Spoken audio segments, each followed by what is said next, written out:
Hello everyone, and tonight we are going to be talking about the classification of vowels.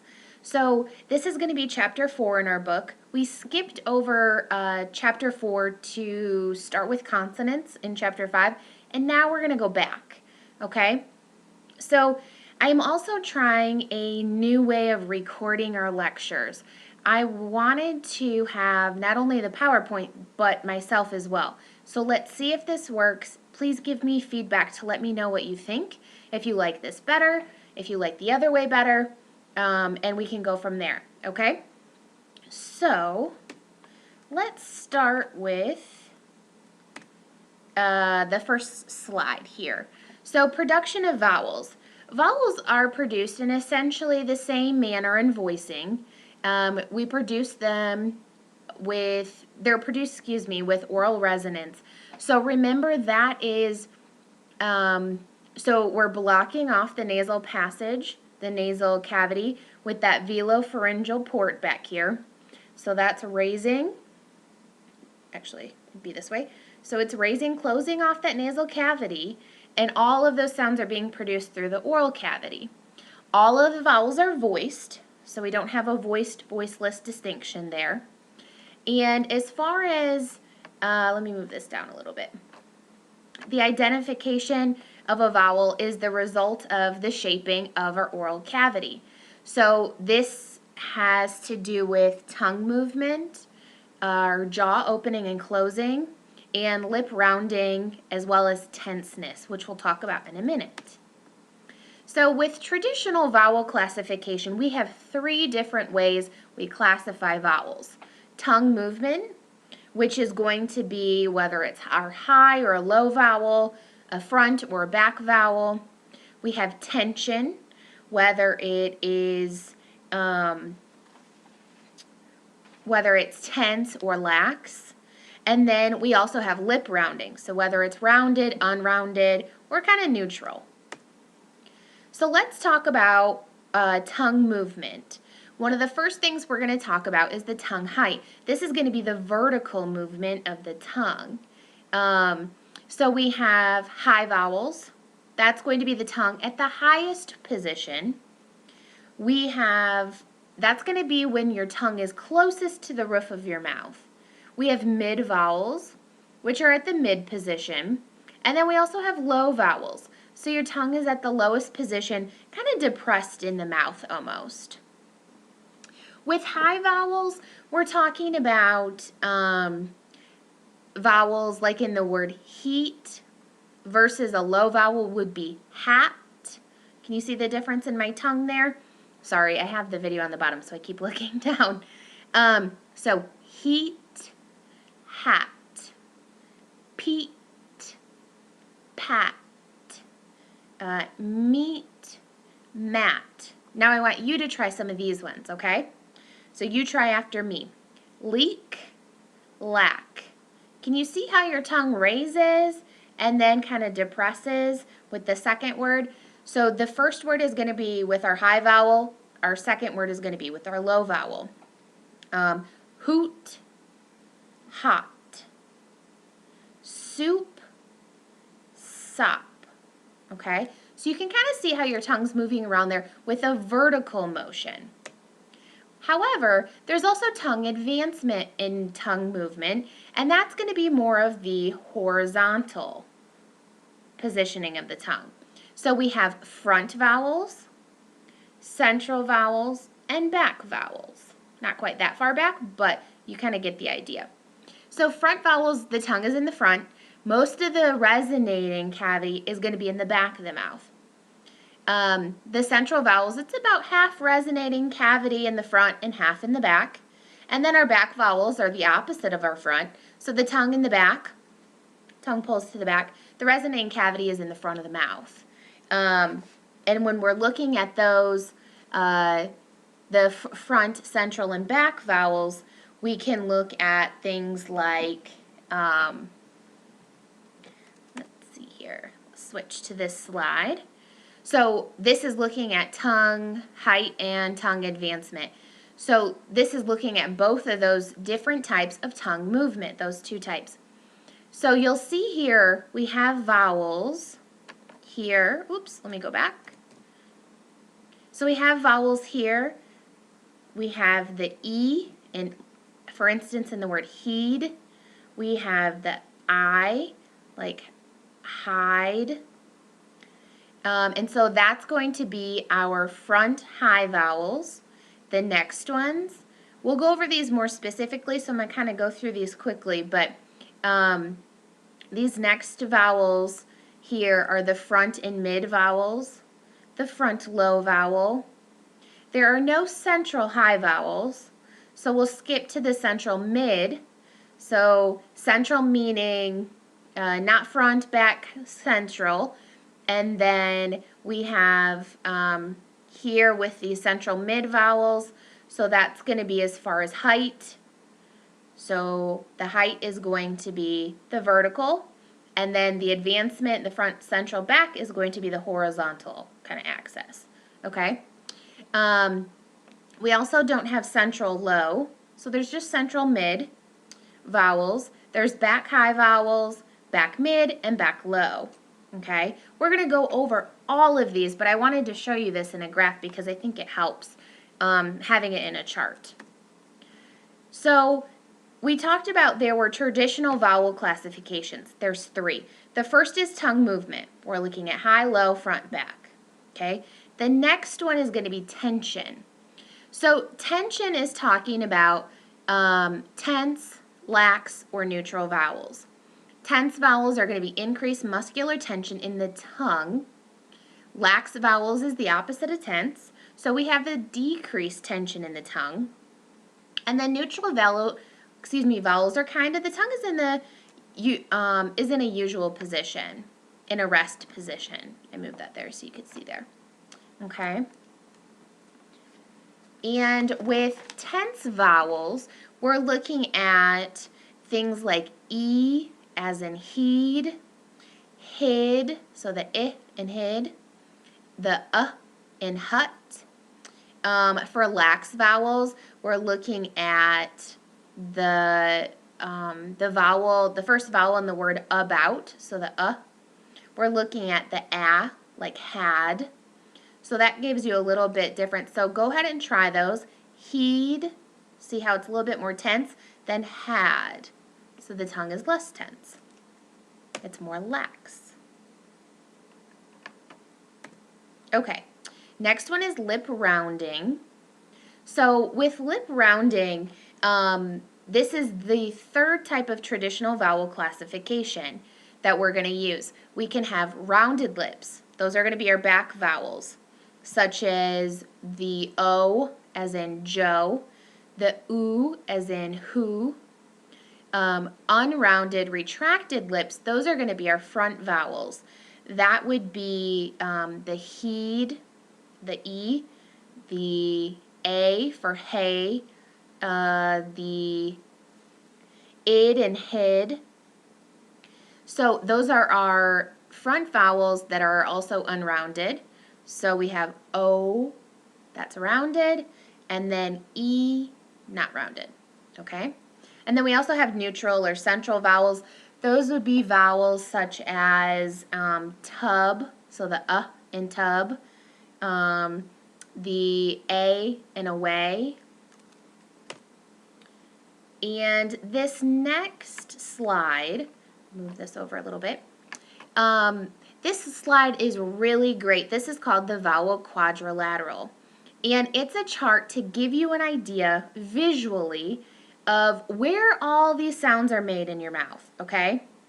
So here we have the front of our mouth, right here. Here we have the back of our mouth. Here we have a high position, so we're talking vertical, and a low position as we go down. So you can see here, you have all of our different vowels we've talked about. We're going to talk about these more specifically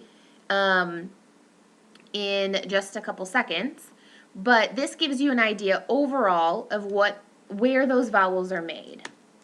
So let's talk about each of these vowels, their characteristics, what they sound like. I've given you some examples, but let's go a little bit more in depth. So the first one, we're going to talk about front vowels. So I'm going to go back up here. we have our front vowels right up here, okay? So if we talk about front vowels, we have the E, for instance, an eat, leave, money. That is a front high tense unrounded vowel, sometimes changed to the I, as in hid. We also have the I, so this is a front high lax unrounded vowel, for instance in the words in, mit, so that I, hid, id, okay? So you have in, mit, hid. The next front vowel we're going to talk about is front mid tense unrounded.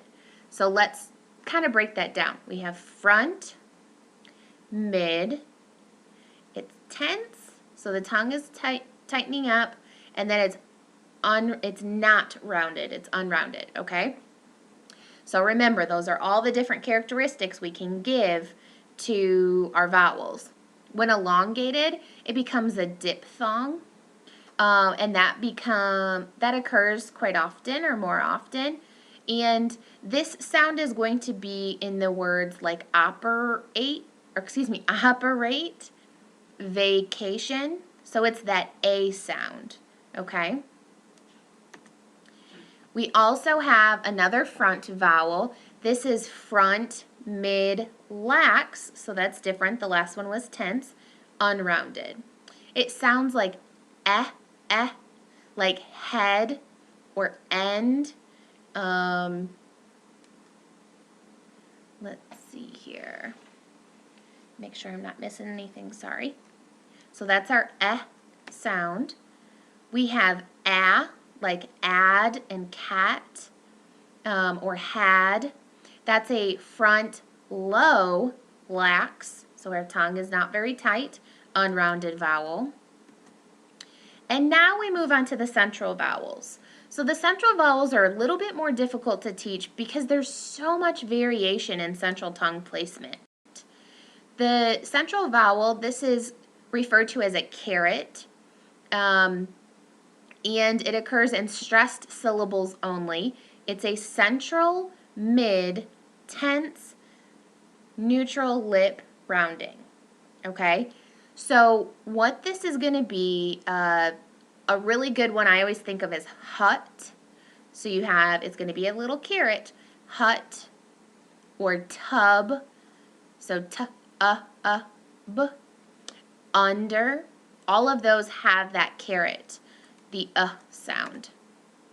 We also have, this is going to be kind of the unstressed, occurs in unstressed syllables, sorry. This is referred to as the schwa, and it is a central, mid, lax, neutral lip rounded vowel. You'll see it in the words away, so it's our sound, arena, so arena, elephant. For this central vowel, this next one, it's a central mid tense, but it's rounded. It occurs in stressed syllables only. The duration is longer and more tense as compared to the less tense, I guess, pair, if you will.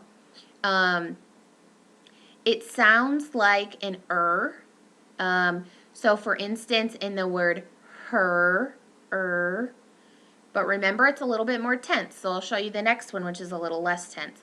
Learn, earth, okay? This next one is central mid lax, so it's not tense, neutral lip rounding. It occurs in unstressed syllables, whereas if we go back up, this occurs in stressed syllables only. So this is its kind of stressed, unstressed counterparts. It's most often in the final position of words, and it's referred to as the schwa. This would be in the words mother. So see how this is a little bit more lax? If we go back up, we have her, which is more tense than mother, okay? Understand, so that's using that kind of sound. One is unstressed, occurs more in unstressed syllables, and one occurs more in stressed syllables. Okay. Now, with these two different types of sounds, it refers to the positioning or the influence of R. And it's very often misarticulated. Both have to be retroflexed, which means your tongue tip is curled or even pulled back into your mouth or your oral cavity. The tongue is arched in the middle. So let's talk a little bit more about these two versus just the R consonant.